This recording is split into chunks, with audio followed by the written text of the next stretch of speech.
In this video we're going to talk about the discussion, which is the second of the 6 activities that you can add to a lesson.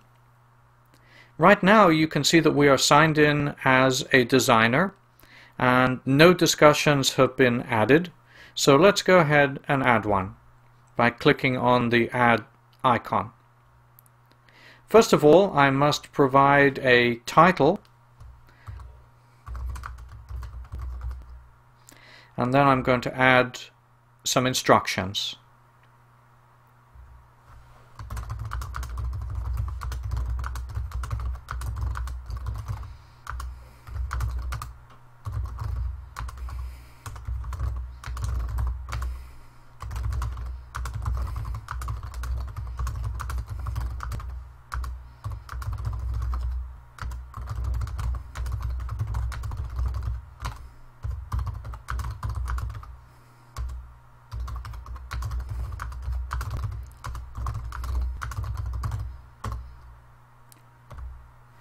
And we've created a discussion. Now here you can see that there are 2 attributes associated with a discussion. A discussion has a type and it has a grade. Now there are 3 types. The default is class, but there's also team and individual.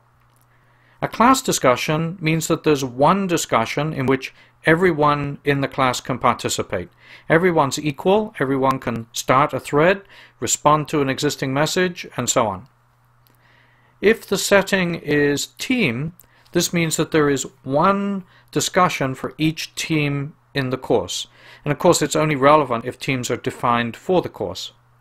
So if you're a student and you belong to a team, if you post a message to this discussion, your teammates will see it and the instructor will see it, but other students in the class will not see it. And of course, if somebody from another team posts in their discussion area, you won't be able to see that. So each team has its own discussion area. The third type is individual, and this is rather like structured email. You can, when you post a message, identify who will receive this message. It may be the instructor, it may be another student in the classroom, but only that person will see the message that you post. If they reply to it, you will see their reply, and you're engaged now in a two-way conversation with them. And of course you can start other threads by posting to other people in the class, but in each case only 2 of you will see that thread. But for the moment, let's keep this as a class discussion. Now a discussion can also be graded. Right now this one is not, but let's click on the current value, change it to be a graded discussion. Now we believe that discussions are particularly important when it comes to online learning. The more you interact, the more you tend to learn. And so it's important to ensure that all students are engaged in those discussions. And the easiest way to do that is to assign a grade to it.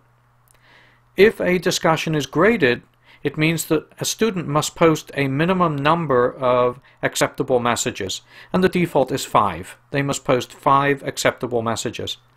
Now who determines whether a message is acceptable or not? The instructor does. And when the instructor sees a message posted by a student in the classroom, they can click on a button that says yes, it's acceptable, or no, it's not acceptable.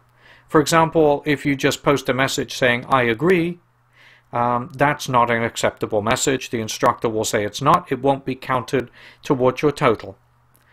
If you must post 5 messages and you do have 5 messages accepted by the instructor, you will have received 100% of your grade. If you posted 4, then you receive 80% of your grade, and so on.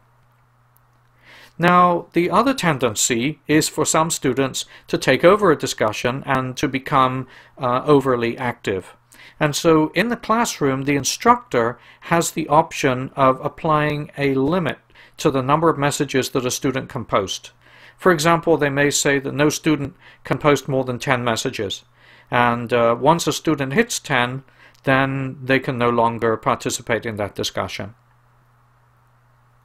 Just like in the broadcast, you can choose to add prepared messages, and we find this a very useful feature in discussions.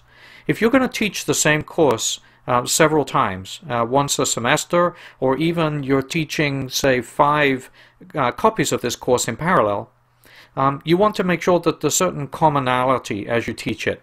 And so if you add prepared messages, they act as seed messages, so that you're starting the same conversations every time in the discussion. But since we showed you how to add one in the video about broadcasts, we won't add a prepared message at this screen.